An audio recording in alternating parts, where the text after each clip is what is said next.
लोकमान्य टिळकांची आज 103वी पुण्यतिथी आहे.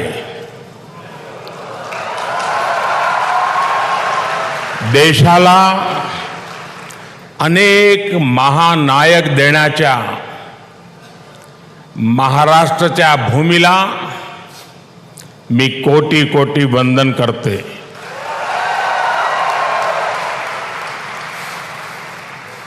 कार्यक्रम में उपस्थित आदरणीय श्री शरद पवार जी, राज्यपाल श्रीमान रमेश बैस जी, महाराष्ट्र के मुख्यमंत्री श्रीमान एकनाथ शिंदे जी, उप मुख्यमंत्री श्रीमान देवेंद्र फडणवीस जी, उप मुख्यमंत्री श्रीमान अजीत पवार जी, ट्रस्ट के अध्यक्ष श्रीमान दीपक तिलक जी, पूर्व मुख्यमंत्री मेरे मित्र श्रीमान सुशील कुमार शिंदे जी, तिलक परिवार के सभी सम्मानित सदस्यगण एवं उपस्थित भाई और बहनों, आज का ये दिन मेरे लिए बहुत अहम है. मैं यहां आकर जितना उत्साहित हूं उतना ही भावुक भी हूं. आज हम सब के आदर्श और भारत के गौरव बाल गंगाधर तिलक जी की पुण्यतिथि है. साथ ही आज अन्ना भाऊ साठे जी की जन्म जयंती भी है. लोकमान्य तिलक जी तो हमारे स्वतंत्रता इतिहास के माथे के तिलक है.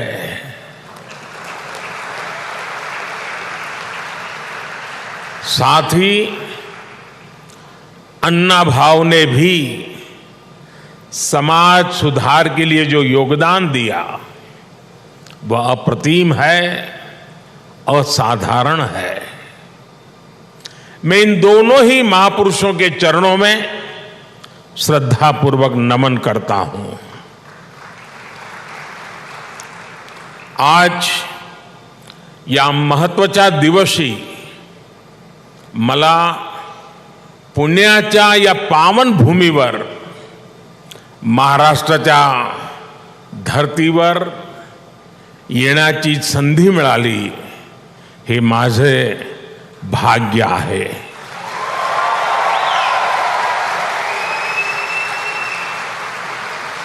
ये पुण्यभूमि छत्रपति शिवाजी महाराज की धरती है.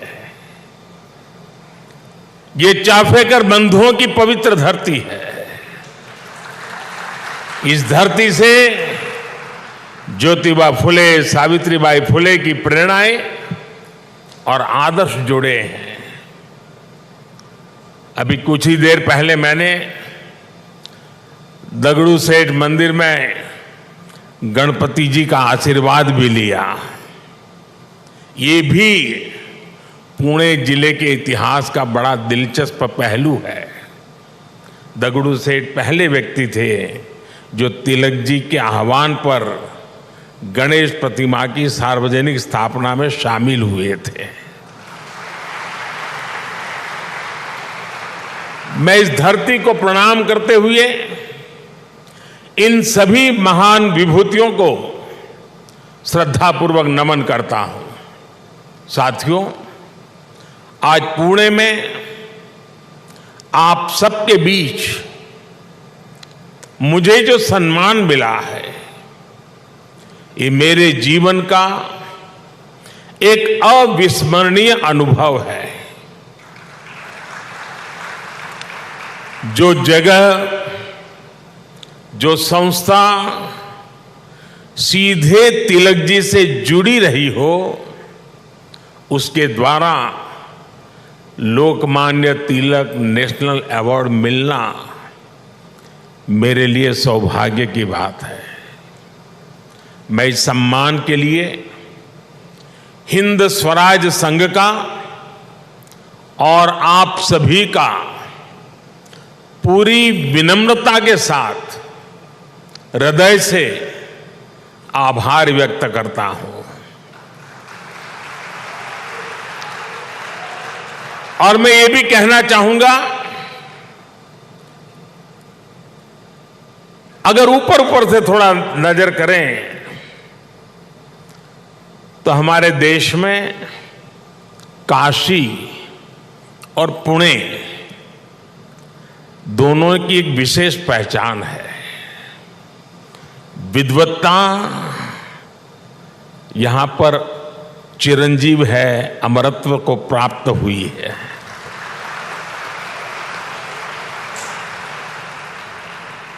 और जो पुणे नगरी विद्वत्ता की दूसरी पहचान हो, उस भूमि पे सम्मानित होना जीवन का इससे बड़ा कोई गर्व और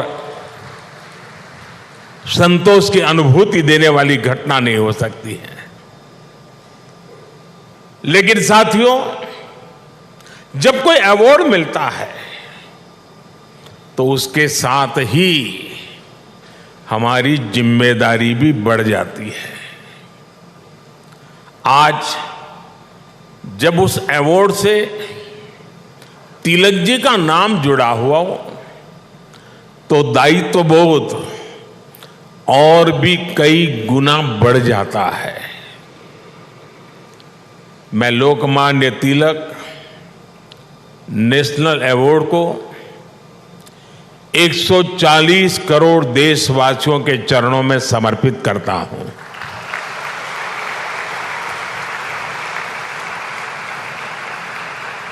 मैं देशवासियों को विश्वास भी दिलाता हूं कि उनकी सेवा में, उनकी आशाओं अपेक्षाओं की पूर्ति में कोई कोर कसर बाकी नहीं छोड़ूंगा। जिनके नाम में गंगाधर हो, उनके नाम पर मिले इस अवार्ड के साथ जो धनराशि मुझे दी गई है वो भी गंगा जी को समर्पित कर रहा हूं।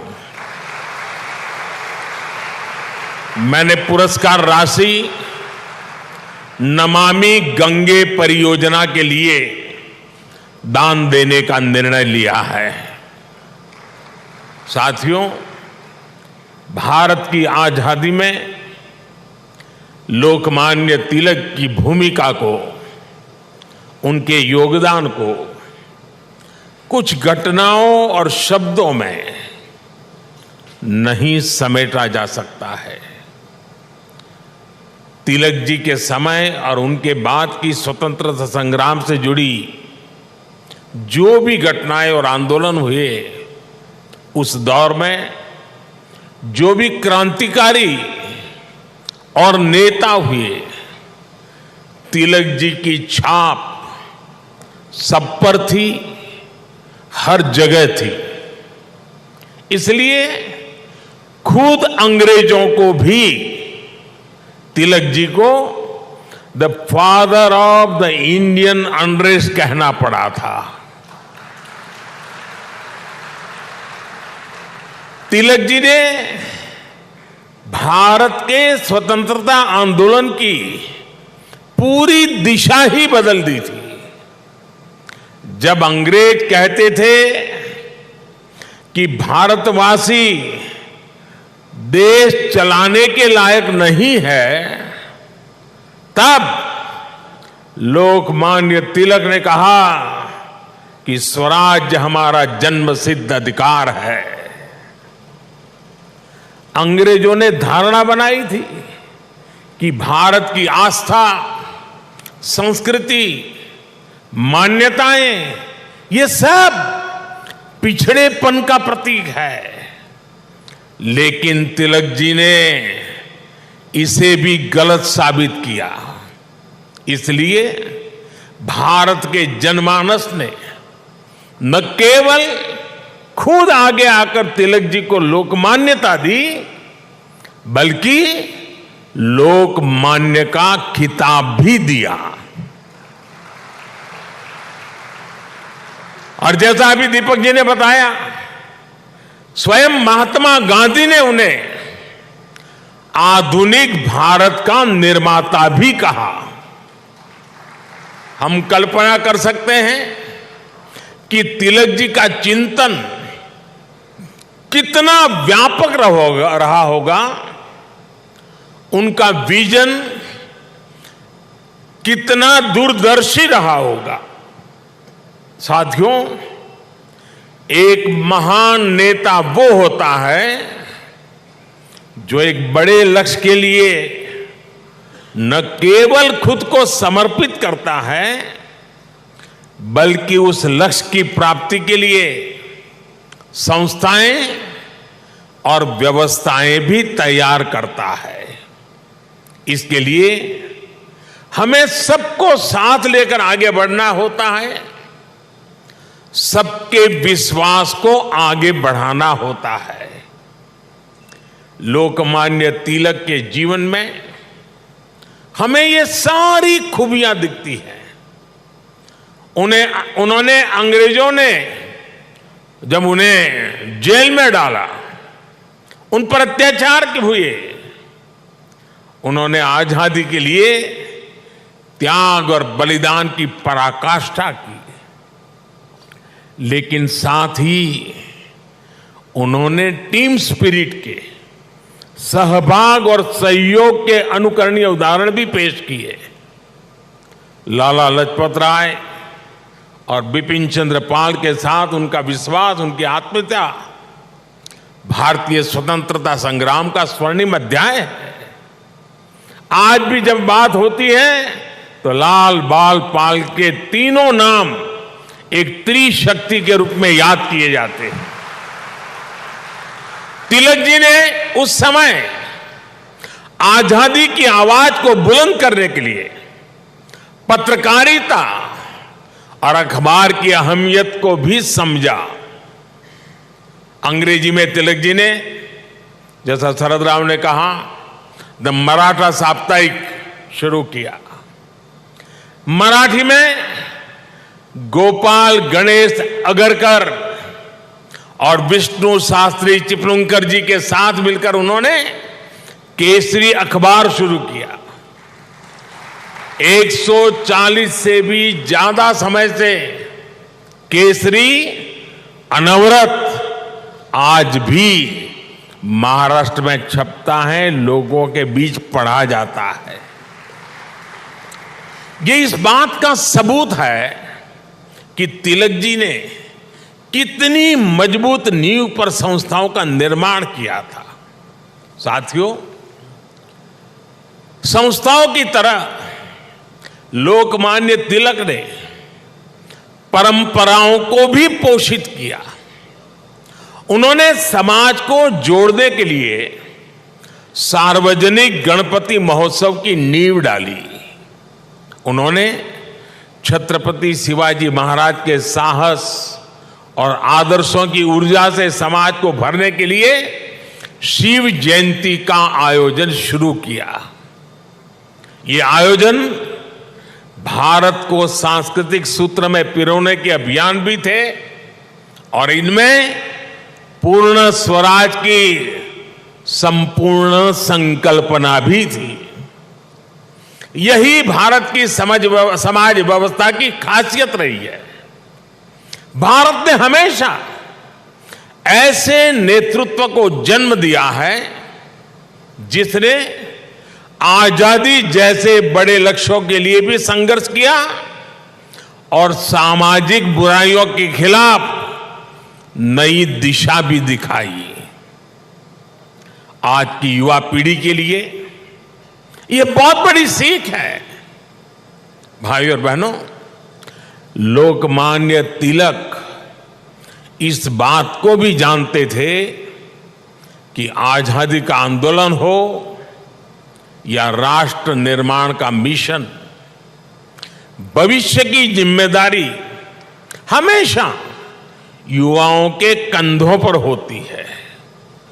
वो भारत के भविष्य के लिए शिक्षित और सक्षम युवाओं का निर्माण चाहते थे।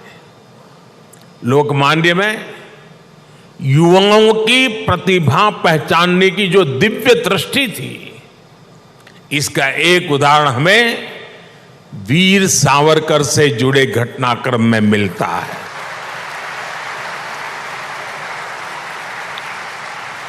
उस समय सावरकर जी युवा थे।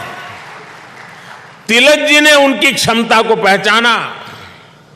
वो चाहते थे कि सावरकर बाहर जाकर अच्छी पढ़ाई करें और वापस आकर आजादी के लिए काम करें। ब्रिटेन में श्यामजी कृष्ण वर्मा ऐसे ही युवाओं को अवसर देने के लिए 2 स्कॉलरशिप चलाते थे। एक स्कॉलरशिप का नाम था छत्रपति शिवाजी स्कॉलरशिप और दूसरी स्कॉलरशिप का नाम था महाराणा प्रताप स्कॉलरशिप। वीर सावरकर के लिए तिलक जी ने श्यामजी कृष्ण वर्मा से सिफारिश की थी। इसका लाभ लेकर वो लंदन में बैरिस्टर बन सके। ऐसे कितने ही युवाओं को तिलक जी ने तैयार किया। पुणे में new English school, Deccan education society और फर्ग्यूसन कॉलेज जैसे संस्थानों, उसकी स्थापना उनके इसी विजन का हिस्सा है। इन संस्थाओं से ऐसे कितने ही युवा निकले जिन्होंने तिलक जी के मिशन को आगे बढ़ाया, राष्ट्र निर्माण में अपनी भूमिका निभाई। व्यवस्था निर्माण से संस्था निर्माण, संस्था निर्माण से व्यक्ति निर्माण और व्यक्ति निर्माण से राष्ट्र निर्माण, ये विजन राष्ट्र के भविष्य के लिए रोड मैप की तरह होता है। इसी रोड मैप को आज देश प्रभावी ढंग से फॉलो कर रहा है।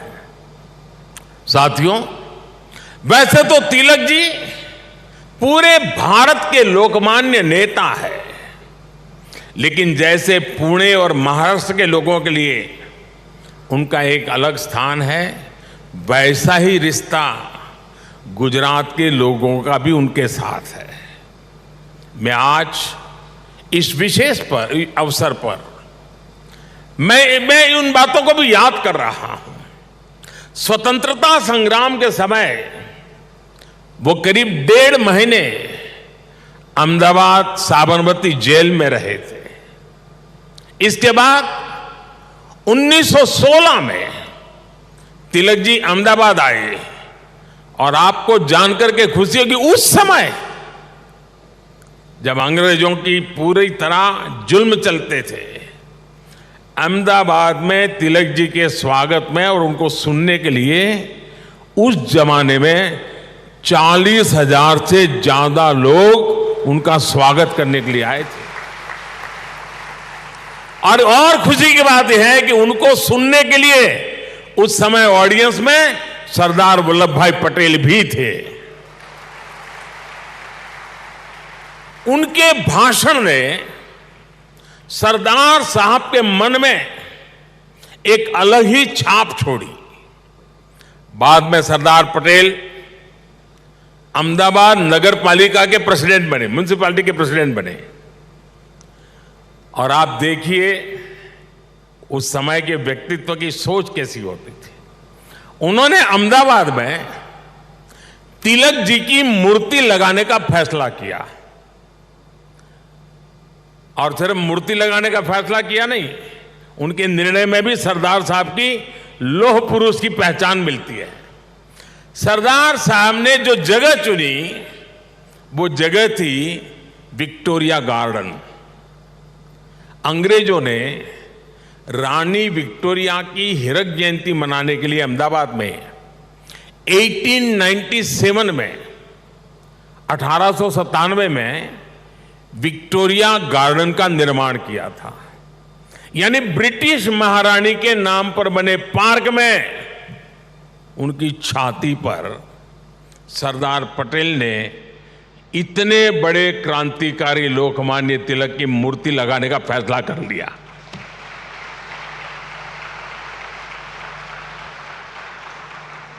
और उस समय सरदार साहब पर इसके खिलाफ कितना ही दबाव पड़ा, उन्हें रोकने की कोशिश हुई, लेकिन सरदार तो सरदार थे।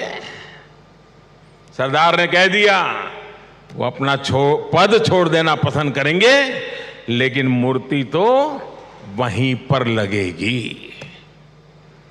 और वो मूर्ति बनी और 1929 में उसका लोकार्पण महात्मा गांधी ने किया।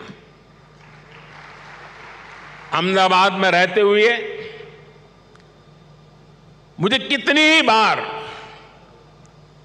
उस पवित्र स्थान पर जाने का मौका मिला है और तिलक जी की प्रतिमा के सामने सर झुकाने का अवसर मिला है। वो एक अद्भुत मूर्ति है जिसमें तिलक जी विश्राम मुद्रा में बैठे हुए हैं। ऐसा लगता है जैसे वो स्वतंत्र भारत के उज्जवल भविष्य की ओर देख रहे हैं। आप कल्पना करिए, गुलामी के दौर में भी सरदार साहब ने अपने देश के सपूत के सम्मान में पूरी अंग्रेजी हुकूमत को चुनौती दे दी थी। और आज की स्थिति देखिए, अगर आज हम किसी एक सड़क का नाम भी किसी विदेशी आक्रांता की जगह कर बदलकर भारतीय विभूति पर रखते हैं तो कुछ लोग उस पर हल्ला मचाने लग जाते हैं।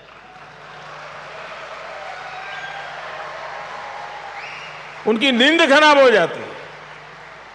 साथियों, ऐसा कितना ही कुछ है जो हम लोकमान्य तिलक के जीवन से सीख सकते हैं। लोकमान्य तिलक गीता में निष्ठा रखने वाले व्यक्ति थे।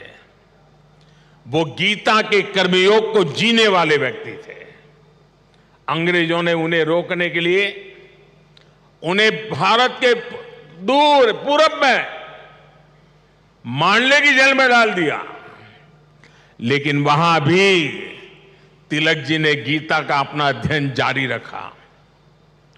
उन्होंने देश को हर चुनौती से पार पाने के लिए गीता रहस्य के जरिए कर्मयोग की सहज समझ दी, कर्म की ताकत से परिचित करवाया। साथियों, बाल गंगाधर तिलक जी के व्यक्तित्व के एक और पहलू की तरफ मैं आज देश के युवा पीढ़ी का ध्यान आकर्षित करना चाहता हूं।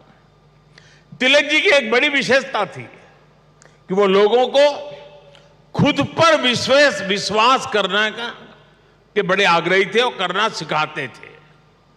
वो उन्हें आत्मविश्वास से भर देते थे। पिछली शताब्दी में जब लोगों के मन में ये बात बैठ गई थी कि भारत गुलामी की बेड़ियां नहीं तोड़ सकता, तिलक जी ने लोगों को आजादी का विश्वास दिया। उन्हें हमारे इतिहास पर विश्वास था, उन्हें हमारी संस्कृति पर विश्वास था, उन्हें अपने लोगों पर विश्वास था, उन्हें हमारे श्रमिकों उद्यमियों पर विश्वास था, उन्हें भारत के सामर्थ्य पर विश्वास था। भारत की बात आते ही कहा जाता था यहां के लोग ऐसे ही हैं, हमारा कुछ नहीं हो सकता। लेकिन तिलक जी ने हीन भावना के इस मिथक को तोड़ने का प्रयास किया, देश को उसके सामर्थ्य का विश्वास दिलाया। साथियों, अविश्वास के वातावरण में देश का विकास संभव नहीं होता। कल मैं देख रहा था, पुणे के ही एक सज्जन श्रीमान मनोज पोचाट जी ने मुझे एक ट्वीट किया है। उन्होंने मुझे 10 साल पहले की मेरी पुणे यात्रा को याद दिलाया है। उस समय जिस फर्ग्यूसन कॉलेज की तिलक जी ने स्थापना की थी, उसमें मैंने तब के भारत में ट्रस्ट डेफिसिट की बात की थी। अब मनोज जी ने मुझे आग्रह किया है कि मैं ट्रस्ट डेफिसिट से ट्रस्ट सरप्लस तक की देश की यात्रा के बारे में बात करूं। मैं मनोज जी का आभार व्यक्त करूंगा कि उन्होंने इस अहम विषय को उठाया है।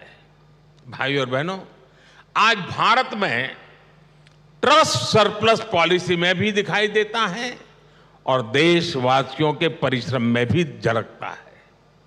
बीते 9 वर्षों में भारत के लोगों ने बड़े बड़े बदलावों की नींव रखी, बड़े बड़े परिवर्तन करके दिखाए। आखिर कैसे भारत दुनिया की 5वीं सबसे बड़ी अर्थव्यवस्था बन गया? ये भारत के लोग ही हैं जिन्होंने ये करके दिखाया। आज देश हर क्षेत्र में अपने आप पर भरोसा कर रहा है और अपने नागरिकों पर भी भरोसा कर रहा है। कोरोना के संकट काल में भारत ने अपने वैज्ञानिकों पर विश्वास किया और उन्होंने मेड इन इंडिया वैक्सीन बनाकर दिखाई और पुणे ने भी उसमें बड़ी भूमिका निभाई।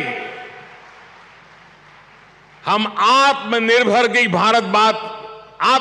भारत की बात कर रहे हैं क्योंकि हमें विश्वास है कि भारत ये कर सकता है। हम देश के आम आदमी को बिना गारंटी का मुद्रा लोन दे रहे हैं क्योंकि हमें उसकी ईमानदारी पर, उसकी कर्तव्य शक्ति पर विश्वास। आम लोगों को परेशान होना पड़ता था, आज ज्यादातर काम मोबाइल पर एक क्लिक पर हो रहे हैं। कागजों को अटैच करने के लिए आपके अपने हस्ताक्षर पर भी आज सरकार विश्वास कर रही है। इससे देश में एक अलग माहौल बन रहा है, एक सकारात्मक वातावरण तैयार हो रहा है और हम देख रहे हैं कि विश्वास से भरे हुए देश के लोग देश के विकास के लिए कैसे खुद आगे बढ़कर काम कर रहे हैं। स्वच्छ भारत आंदोलन को इस जन विश्वास ने ही जन आंदोलन में बदला। बेटी बचाओ बेटी पढ़ाओ अभियान को इस जन विश्वास ने ही जन आंदोलन में बदला। लाल किले से मेरी एक पुकार पर कि जो सक्षम हैं उन्हें गैस सब्सिडी छोड़नी चाहिए, लाखों लोगों ने गैस सब्सिडी छोड़ दी थी। कुछ समय पहले ही कई देशों का एक सर्वे हुआ था।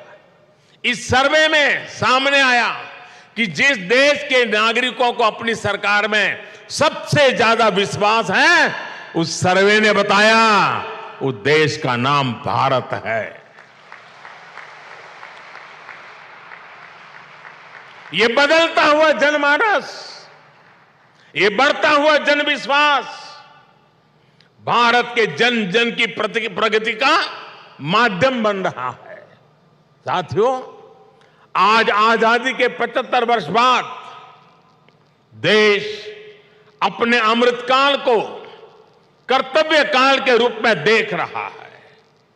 हम देशवासी अपने अपने स्तर से देश के सपनों और संकल्पों को ध्यान में रखकर काम कर रहे हैं। इसलिए आज विश्व भी भारत में भविष्य देख रहा है। हमारे प्रयास आज पूरी मानवता के लिए एक आश्वासन बन रहे हैं। मैं मानता हूं कि लोकमान्य आज जहां भी उनकी आत्मा होगी वो हमें देख रहे हैं, हम पर अपना आशीर्वाद बरसा रहे हैं। उनके आशीर्वाद से, उनके विचारों की ताकत से हम एक सशक्त और समृद्ध भारत के अपने सपने को जरूर साकार करेंगे। मुझे विश्वास है हिंद स्वराज संघ तिलक के आदर्शों से जन जन को जोड़ने में इसी प्रकार आगे आकर के अहम भूमिका निभाता रहेगा। मैं एक बार फिर इस सम्मान के लिए आप सभी का आभार प्रकट करता हूं। इस धरती को प्रणाम करते हुए, इस विचार को आगे बढ़ाने में जुड़े हुए सबको प्रणाम करते हुए मैं मेरी वाणी को विराम देता हूं। आप सबका बहुत बहुत धन्यवाद। आमची व्हिडिओ बातमी आवडल्यास लाईक, शेअर आणि समांतर चॅनलला सबस्क्राईब करायला विसरू नका।